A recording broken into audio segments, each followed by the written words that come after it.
નમસ્કાર મિત્રો, સ્વાગત છે તમારું અમારી યુટ્યુબ ચેનલ સંપૂર્ણ જ્ઞાન ગુજરાતીમાં। મિત્રો, આપણા હિન્દુ ધર્મમાં કાર્તિક પૂર્ણિમાને ખૂબ જ વિશેષ મહત્ત્વ આપવામાં આવ્યું છે અને ફક્ત કાર્તિક પૂર્ણિમાને જ નહીં પરંતુ વર્ષમાં આવતી દરેક પૂર્ણિમાનું વિશેષ મહત્ત્વ હોય છે। પૂર્ણિમાને ઘણા લોકો પૂનમ પણ કહેતા હોય છે।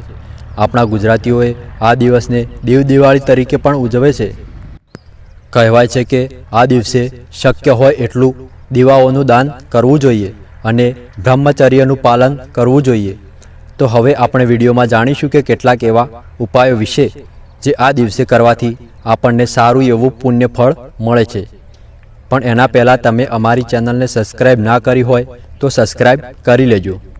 મિત્રો, આમ તો આ મહિનામાં કોઈ પવિત્ર નદી કે સરોવરમાં અથવા પવિત્ર જળાશયમાં સ્નાન અવશ્ય કરવું જોઈએ।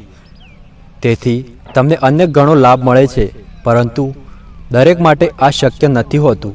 એટલા તમે કાર્તિક પૂર્ણિમાના દિવસે પણ કોઈ પવિત્ર નદી અથવા કોઈ જળાશયમાં સ્નાન કરવું ખૂબ જ લાભદાયી હોય છે।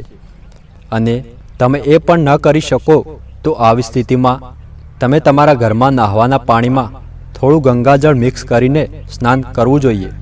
પણ જો તમે આખા કાર્તક મહિનામાં કાર્તક સ્નાન ન કર્યું હોય તો તમારા માટે કાર્તિક પૂર્ણિમા ખૂબ જ મહત્ત્વપૂર્ણ છે। પૂર્ણિમા તિથિના દિવસે તમારે બ્રહ્મ મુહૂર્તમાં ઉઠીને સ્નાન કરવું જોઈએ અને ત્યાર પછી તમારા ઘરમાં પણ ગંગાજળ છટકીને શુદ્ધ કરવું જોઈએ।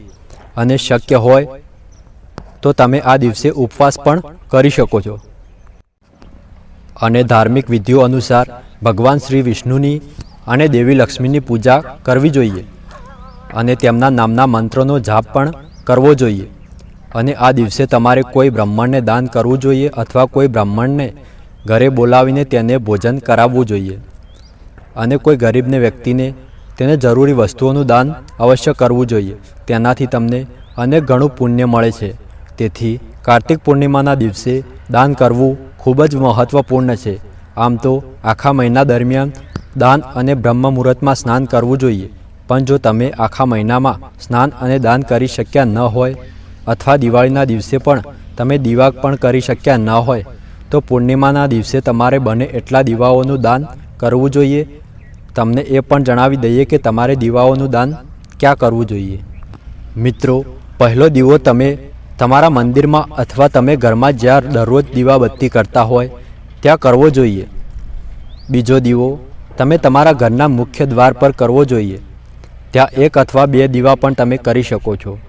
ત્રીજો દીવો તમારા રસોડામાં કરવો જોઈએ અને ચોથો દીવો ઘરની બારીઓમાં કરવો જોઈએ।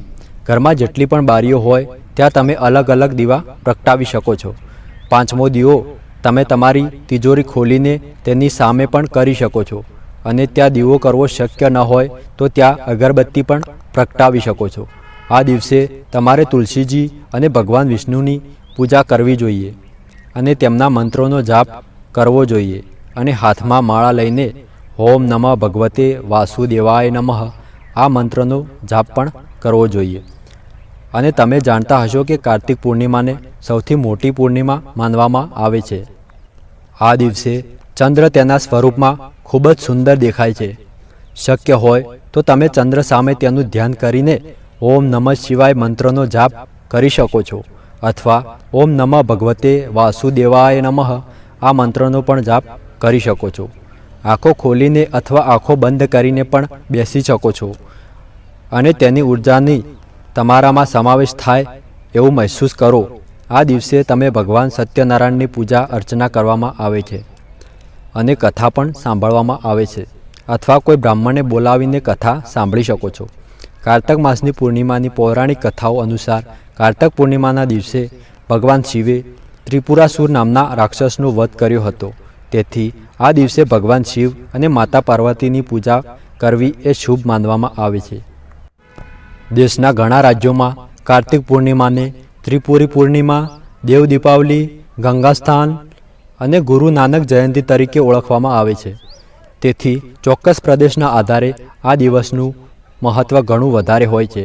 તો મિત્રો, આ હતા કેટલાક મહત્ત્વપૂર્ણ ઉપાયો જે આપણે દેવ દિવાળીના દિવસે કરવા જોઈએ, કેમ કે આ દિવસે આ ઉપયોગ કરવાથી ભગવાન વિષ્ણુની અને માતા લક્ષ્મીની કૃપા પ્રાપ્ત થાય છે.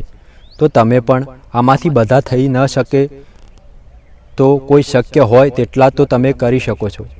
તો મિત્રો, આ વિડીયો ગમ્યો હોય તો વિડીયોને એક લાઈક અને ચેનલ પર નવા હોય તો ચેનલને સબસ્ક્રાઈબ પણ કરી લેજો.